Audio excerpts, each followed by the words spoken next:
What's going on, YouTube? Dab back with another video. Today I have a special guest for you all, my good friend Popeye. Popeye, if you'd like to introduce yourself really quick, feel free. Yeah, what's going on? It's Popeye. Thanks for having me on, Dab. A lot of people know me from Twitter. So Popeye's NFTs on Twitter. I have my own project in Alpha Group called the Pix Passport, so a lot of people know me from there too. But yeah, just excited to be on. For sure, yeah, I appreciate you taking the time to hop on here with me. First thing I'd like to ask is kind of just really how you started in the NFT space. And like, I remember back in the OG days of your Twitter, you were making just insane calls. You called like Kongs, Bears Deluxe, Doodles, Slim Hoods, Mood Rollers, NFT Worlds. I think those could have been a potential profit of up to like 40 ETH. And I wanted to ask how you were able to spot those so quickly and why you decided to go in on those calls. I started my Twitter back in like August, basically, is when I first got into the space. Obviously, a lot of people know I know Brett Malinowski, the founder of MMC, and I spent a lot of time in his Discord and just making like calls and everything within the group. NFTs just really interested me, so I started looking at a whole bunch of the data analytics side of it. And at the time, I was taking like a whole bunch of social media marketing classes, and I started just kind of like paying attention to what people were saying on social media. As everyone knows, NFTs kind of just live on Twitter, so there's like a really easy correlation to spot that like when people started talking about a whole bunch of different projects on Twitter or changing their profile pictures, that those were the projects that were going to be like coming up and doing really well. And so I just really paid attention and started using like the Twitter search features and everything. And once I would see a project get talked about a certain amount of times within a day, I would just like look into it and look at the graphs. And so I mean, like, that was pretty much how I got into like NFT worlds. I saw a whole bunch of people talking about it. That's how I pretty much got into Bears Deluxe. I saw a whole bunch of people start changing their PFPs and talking about their upcoming like honey token. And I mean, that's just kind of like what I pay attention to. Usually when a lot of people in the market are talking about it, it gets a lot more exposure, then obviously that drives sales. So I mean, just like looking at those kind of like data analytics features for projects were really what was helping me early on. Yeah, touching on that point of like the profile pictures and everything, and like Twitter, I think Twitter is a massive tool we have directly at our hands. And honestly, like, that's where I find most of my new projects that I'm looking into. And like, you're able to find stuff just instantly if you're following the right people. Also, like the profile picture thing, definitely like paying attention to that, because that's like a huge utility for those profile picture projects is like Doodles themselves. The main utility in the beginning was being able to rock that profile picture and being able to spot that early on. I could see definitely a good reason why you were able to make that call pretty quickly. Moving on, I know you have like a lot of solidity and knowledge around Discord security and stuff like that. You were able to spot flaws inside contracts within minutes. Like Goonies, when they launched, you were able to spot that. You're on your phone in class and you found that out. You saw that they were loopable, tried to help the founders, and they didn't want to listen to you. Same thing with SOV the other day. You were able to spot it very quickly. Pretty much the same situation as Goonies. I wanted to ask where you got a lot of that knowledge from. Yeah, so most of my Solidity knowledge obviously just came like when I came into the space. It was something I was really interested in. I've always just been a guy that likes to build a lot of things. And back in high school, I took a whole bunch of tech classes. I was pretty much a like straight computer science person. I did a lot of cybersecurity. I did a whole bunch of tests and everything for the National Air Force. Then like I did other things, just pretty much all data analytics and computer science throughout high school. So like just technology and coding and all that kind of stuff. I had a really good basis in JavaScript. So I mean, I just kind of like moved into there. And when I came into the NFT space, I have no artistic skills or anything. And that's like a huge part of NFTs is like making art. So I felt like my creative ability could just be used in Solidity. So that was just something I really wanted to learn. And obviously just having a base in coding anywhere, it was pretty easy to grasp onto. I take the space very seriously. A lot of people don't, and a lot of people do just like the PFP aspect and the artsy side and just having fun and making connections and everything. But I mean, personally, I think the technology is really what's gonna like win. I think this whole PFP meta and this art meta and everything is just like a trend for whoever knows how long. But in like 5 years, I don't think we're really gonna be seeing projects as they are today. So I just really wanted to learn the technology side. And that's just something I take super serious, because when you're thinking about projects almost nearly at minimum raise over $1 million, and a lot of these 10K projects are raising like $3, $4, $5 million. So I mean, like, one of my basic competency things that I look for is just a really well-made contract, because to me, contracts are like the easiest thing you can do in a project. And if you're failing the easiest step as a founder when you're raising $5 million, I just feel like that's something you should be critiqued on. Because if you can't do something that simple, then like what makes you think you can make anything on your roadmap, especially like with these ones that say they're going to make a whole bunch of different games or do this physical aspect of it, and when they've never even ran a company in real life. So it's just something like I always make sure I look into when I'm like with a project, and it's just something that I go out there and critique, because I think it'll eventually move the space forward. As much as people obviously don't like it when anyone has a bag in anything, everyone's going to get upset if it's getting fudded, but I think it's just going to move the space forward at the end of the day, and that's kind of what I'm here to do. I know, like, especially with like Goonies, like when I was talking to people and running people through the contract that night, I think a lot of people gained a lot of valuable skills on how to like look into things and like where they should be looking. And I think education right now is just a really lackluster part in this space. And I don't think enough people really go out there and educate the public on a wide-based scale. Yeah, I agree on that. That's what really like attracted me to want to connect with you and get to know you like on a better level, is the amount of knowledge that you have, and especially around and inside of this space is really mind-boggling to me, like how you're still continuing to push and innovate in the space even when people are fudding you. Of course, there's always going to be FUD. Everyone's going to FUD you when they have bags and something, like you said, but I really think that the way you're moving and pushing the space to become better, really just improving everything on like the technical side of everything, is a really great thing you're doing. And I think we need a lot more of that inside of the space. One thing I wanted to ask was, for newer people who wanted to get into like Solidity and that type of stuff, where would they start if they didn't have the option of doing classes? Where would you recommend them to start, and what type of like coding would you recommend them to learn? Yeah, so I mean, like I said, like my first coding language I learned was JavaScript, and I think a lot of Solidity is derived from there. So I mean, pretty much any programming knowledge, it's really easy to pick up your second language. It's kind of like the same thing like when you're actually bilingual. Like once you're bilingual, it's a lot easier to pick up a third language.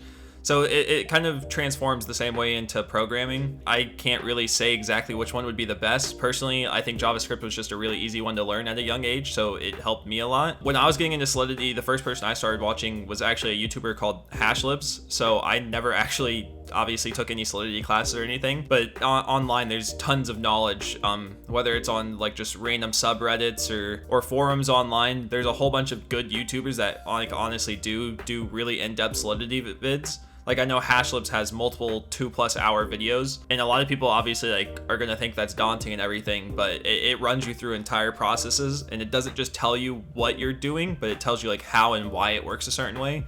And I think like understanding the really core foundations of programming are just super important. So like I would definitely go and recommend that, like his channel. I'm sure there's a ton other that I can't think of off the top of my head, but you definitely don't need to like be paying for classes or anything. Like with the internet at your fingertips, and especially like being in Web3, you can connect with a whole bunch of devs, whether you just go into Discords and you look for Discords like that, or if you just go on YouTube and watch videos.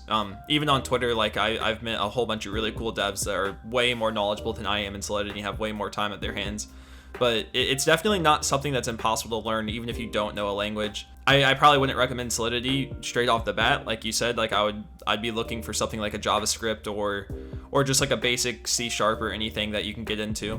Okay. Thank you for that. And yeah, I have tried to do it a little bit myself, and it's definitely a little bit tough to dive straight into Solidity. I have checked out like Hashlips videos, and he does have some really good content there. But yeah, that's a great explanation. Thank you. So moving on, I wanted to talk a little bit about your project, Pix Passport, what the future may hold for that, and how you were able to launch such a successful project and maintain that success with it. Yeah, so I mean, obviously you know, but for the people that don't know, Pix Passport is like an alpha group, so it's mainly just like a Discord group of a whole bunch of people that are just really deep in diving into the NFT space, whether whether they're newcomers trying to learn, or we have some really solid like veterans from our top callers that spend day and night or are almost always full Web3 at this point. So the whole point is really just getting a really like-minded group and community around each other so everyone can kind of learn and grow off one another. Like I said, like that kind of, it really helps newbies into the space, and it really helps those veterans get like a grasp on how to teach people. And obviously, like when you're teaching somebody, you start to understand it and learn it more yourself. Then obviously, like when you have 4 or 5 super involved people within this space, they can bounce ideas and projects off one another, see if everything like really looks good. Somebody might find something that the other person didn't, and it's just really just a community of really like-minded people, and that's really how you get to go about this space. And when you have a community of like-minded people and they grow like relationships and friendships, they usually go on to do a lot cooler and bigger things than you can do by yourself. So that was kind of like just really the community I wanted to foster within our project. Then obviously like the alpha side just helps, and we try to provide as many tools as we can to newbies. We have a whole bunch of people that are really used to using like IC tools and Nansen. They go out of the way and show people what certain like technical analysis charts look like, what you should be looking like on the volume and the trading and selling side, green flags and red flags and projects and that kind of stuff. For the future, I'm really looking into the entire year just getting more into programming with my personal developer and just coming up with like really cool tools as we can, and just making sure everything is working to the best of its ability. A lot of those like processes are pretty slow because, like you said earlier, I take safety very seriously. Lately we've been seeing like tons of discords and get hacked, a whole bunch of people's getting, like wallets getting drained. So that's something that I've been like very, very strict on. But yeah, in the future, I mean, I see this as like a huge core community, just making connections with one another, other than me just being able to provide them my own personal insight and tools to help them like better their journey in the NFT space. From my experience inside of your Discord as well, I will agree on all of that, and I'm super happy to be part of your team, I could say. If you guys haven't checked it out already, make sure to go check it out on OpenSea. I'll leave the link in the description. If you guys want to check out his pass, make sure to come in there. Super friendly community, good vibes all around, definitely lots to learn, and something you should really look into. Following up with that question, do you have any tips to give to people who are aspiring to launch projects in the near future? Yeah, obviously, like I've helped launch a few projects now, and I've personally launched my own. I think the number one thing is I harp on connections a lot. Obviously, having connections with people and other project founders, you can run your ideas in front of them. Before I do like anything, I talk to a whole bunch of the other influencers that own alpha groups and everything, and I try to see from a different perspective what I'm gonna say and how it's gonna be portrayed. And I think that's just something super important. It's the same thing just like in the Web2 business world. Like everyone that starts a really successful company usually has a mentor and somebody that's made a company beforehand. So I kind of just take that knowledge and straight into Web3, and I think it's pretty much the exact same thing. And that's kind of why we see a whole bunch of people having advisors or just having like bigger connections. Even if you don't have someone like sitting there holding your hand through it, just having someone that's done it before that you can ask and get advice from is just a huge thing. One of the other things is just making sure you nail everything before launching the project. Obviously, as you've seen, any project can get FUD for like any reason. So you just gotta have to make sure you're doing the best of your ability and making sure everything is smooth as possible on your end. Then just making sure you understand like the commitment you're being made. A lot of people don't understand how important it is like to think about. Like with our Discord, or with my Discord alone, I have 1,200 holders. That's 1,200 people that I'm responsible for doing a whole bunch of things for. It's not like a normal company where you're just watching like 2 or 3 managers or anything like that. Like you have to talk to and be involved in your community day in and day out. And you're dealing with like thousands of dollars just being thrown at you at certain points in time, when a lot of people that make these projects just aren't used to having money. So you have to make sure you're like just going to be actually experienced business person, and that you're not just coming into cash grab and then you like slow rugging like a lot of projects do. You have to really be involved in the space if you want to make it long term and have a very successful project. Awesome. Yeah, I think those are all great points. And seeing personally like inside of your Discord, like the amount of time that you spend in there really shows how dedicated you are. And like I think that's definitely something super necessary for a lot of founders that should be taken into account, how much time that they should be spending with their community, and really just building up that trust and connections inside of their project themselves. But yeah, I think that's really good advice. Thank you for that. Another thing would be, what tips would you have for newer people in the space, or people with just lower funds, how to start building up their capital, or just tips or tricks that they could do to start building their way up into being able to buy into these quote unquote blue chips and and just those higher end projects.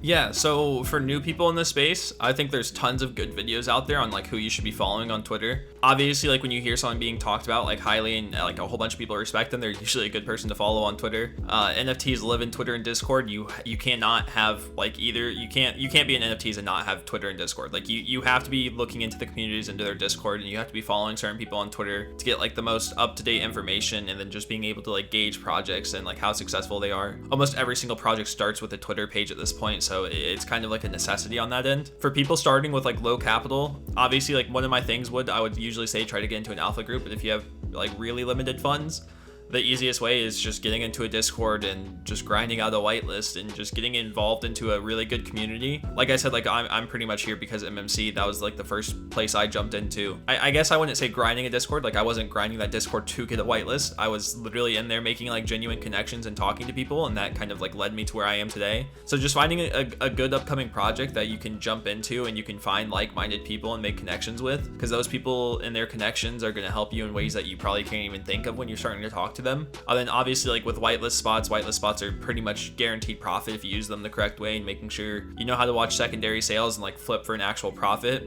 That's one of the things I usually just like really harp on too, is if you have anything like under 0.2 ETH, you should literally only be using whitelist grinding and then just flipping those for a profit, because anything else is super high risk on secondary markets and you never know what's really going to happen. But if you have a whitelist spot, like I said, you can guarantee that profit if you know what you're doing, and that's just like the easiest way and the safest way to build capital. And especially if you have limited funds like that. I mean, first of all, never get into the space if you have limited funds to the point where you're going to go like homeless or anything if you waste that money. But obviously everyone's financial situation is different, and you just have to play your own risk tolerance, and having limited funds and buying on secondary markets just isn't really the smart way to go.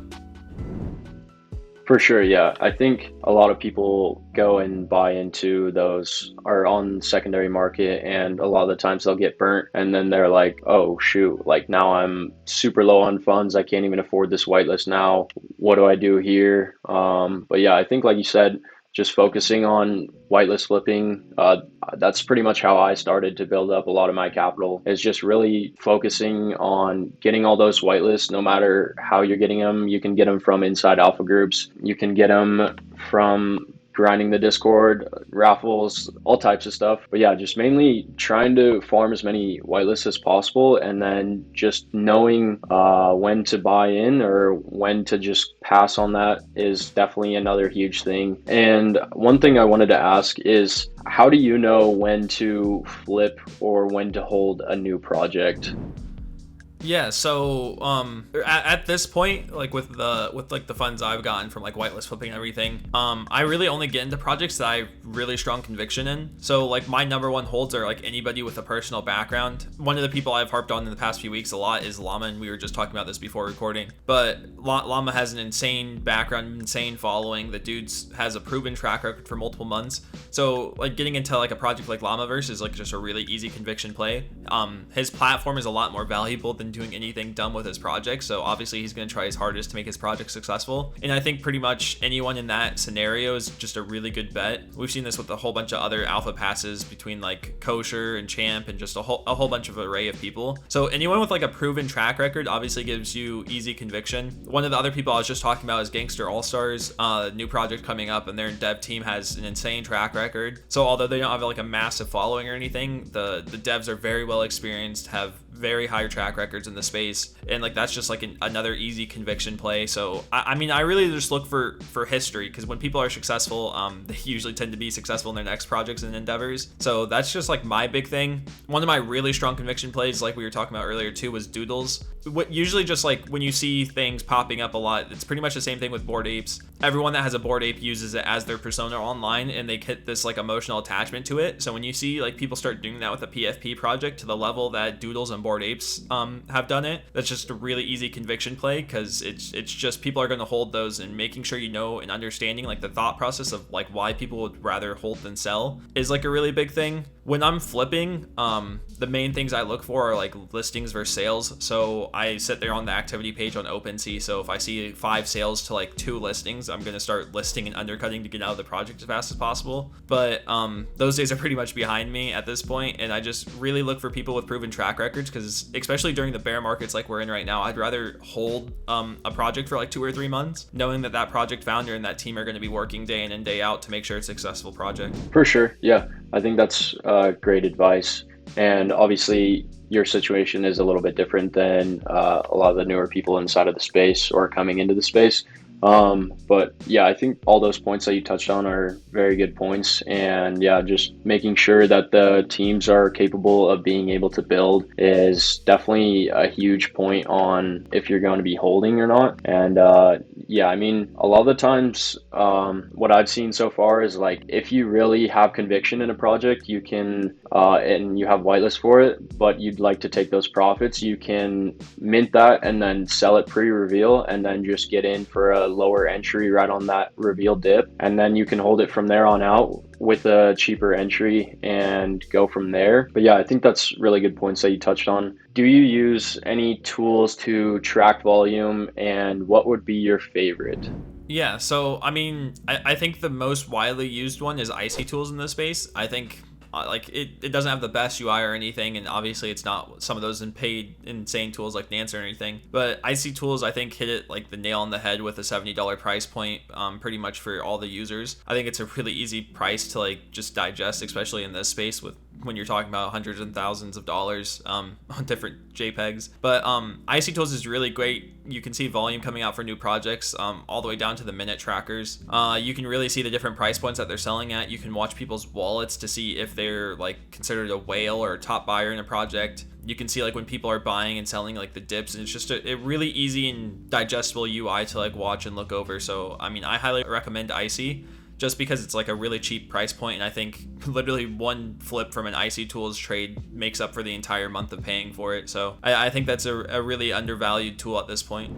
For sure, yeah. That's what I was using for the first few months from when I started in the space. And then I previously just started using NFT Nerds. It is a little bit more expensive, but they do offer a couple different options. And I know there's like some discounts you can get from projects and such like that. But NFT Nerds does show like listing walls and like the rankings of each NFT that's being sold, where each NFT is being listed. But that does obviously come with a higher price point. But I think for a beginner standpoint, I think Icy Tools really does do the trick, and especially for the price point, I think it's a great tool. I know there's a lot of smaller creators or people who are trying to grow a name for themselves inside of the space right now, and I was wondering if you had any tips for those people who maybe want to start putting out content on YouTube, or just being able to grow a brand on Twitter.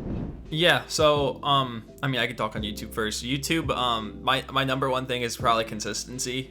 Even I suck at this part, but YouTube, just if you've watched any YouTube videos, especially like somebody like Mr. Beast, they really harp on the YouTube algorithm and how consistency really pushes your videos in the long term, and it's like pretty much a key to grow on YouTube. With Twitter, I think a lot of it is connections. When people see you talking to other people that they know in the space, they usually tend to follow you and start interacting with you.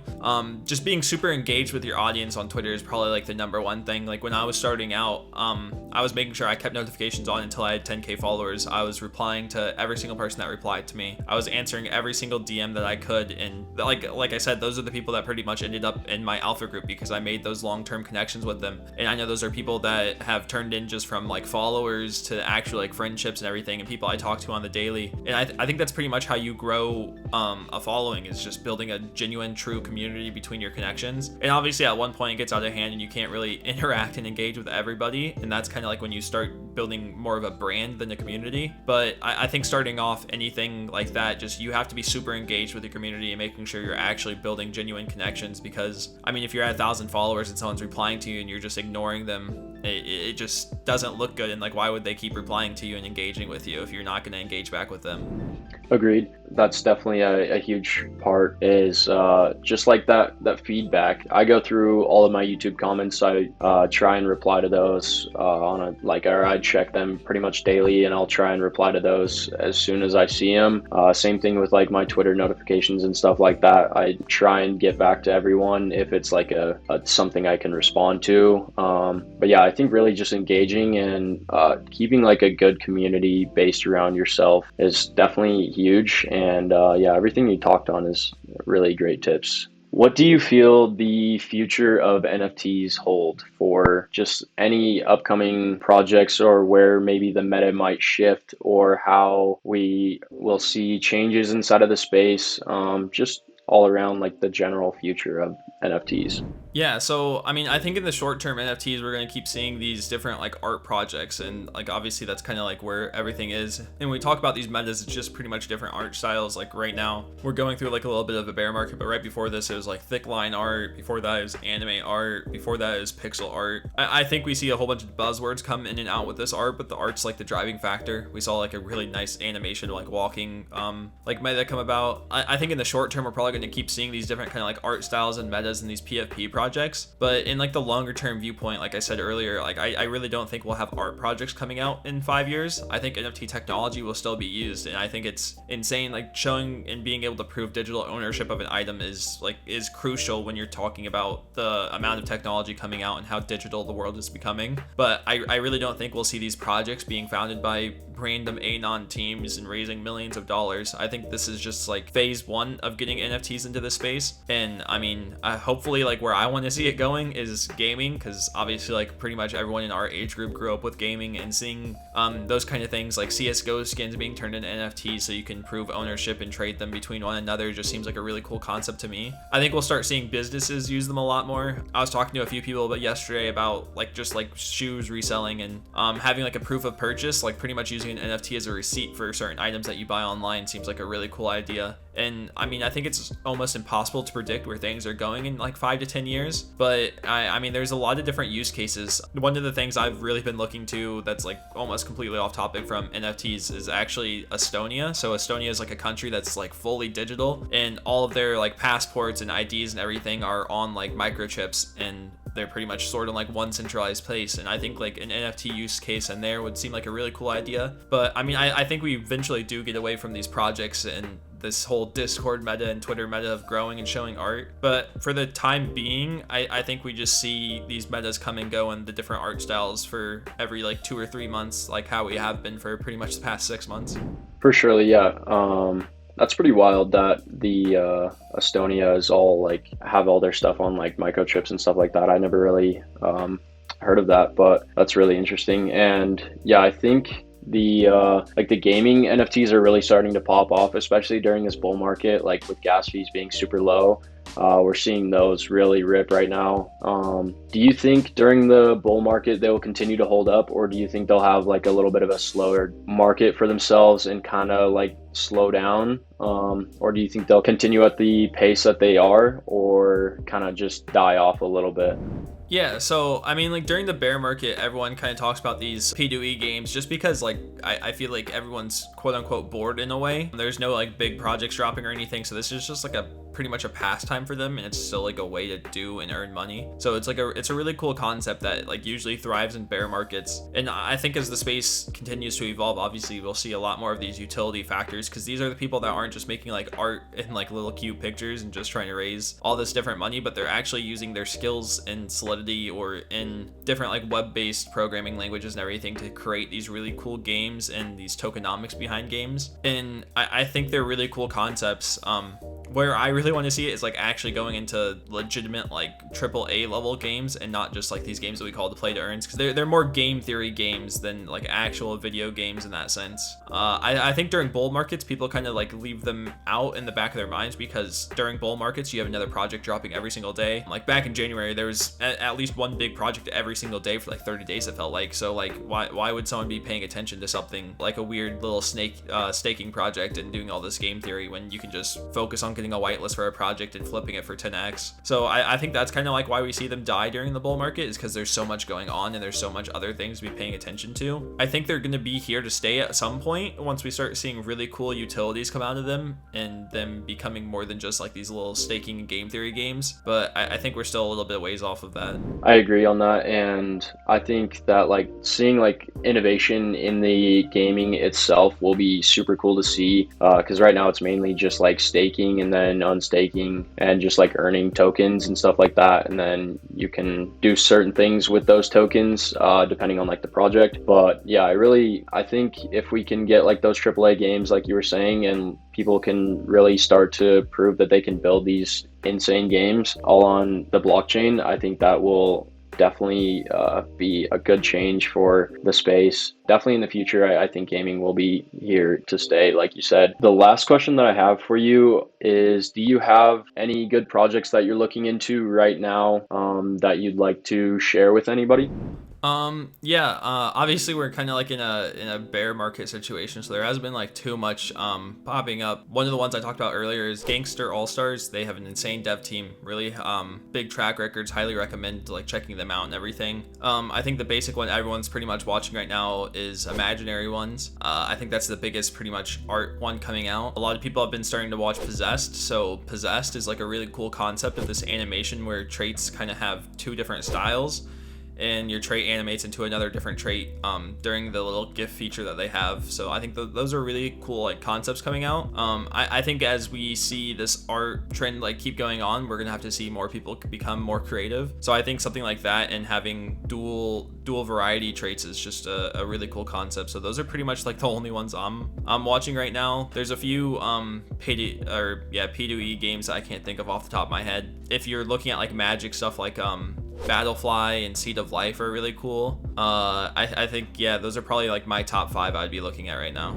Cool, thank you. To wrap this up, do you have any questions for me? Where do you want to be in 3 months that you would consider yourself successful? My main goal right now is to really just continue to build up a reputable name for myself inside of the space, continue to put out valuable content on YouTube, be more like engaging and putting out calls or like alpha or tips or anything like on Twitter that people can find valuable. Also, just continuing to build those connections. Connections are everything in the space, like we've said. Yeah, I think in 3 months' time, I don't know, I hope I'll be over like 10K on Twitter and maybe or like hopefully over like 1,000 subscribers on YouTube. I think that's a super reasonable goal if I stay consistent with myself, and I'm definitely going to hold myself to that. This is pretty much my main focus right now, is really just YouTube, Twitter, the NFT space, and what my passion is at the moment. And so I think if I can just continue to follow the path that I'm going right now and just be super consistent all around, I think that'll definitely provide myself with some positive results. And yeah, I think that would be my goal for now. Well, there you go. Now you have it in a video that you can check back on in 3 months. Exactly. Yeah, well, wrapping this up, thank you very much for your time. I really appreciate you hopping on. We covered a ton in this video. If you guys aren't, make sure to follow Popeye on Twitter at Popeye's NFTs. I'll leave his links in the description. Make sure to subscribe to his YouTube. Also, check out his alpha group. I'll leave all these links in the description so you guys can go check them out for yourself. While you're there, make sure to follow me on YouTube and Twitter. I will see you guys in the next video. Thank you guys for watching.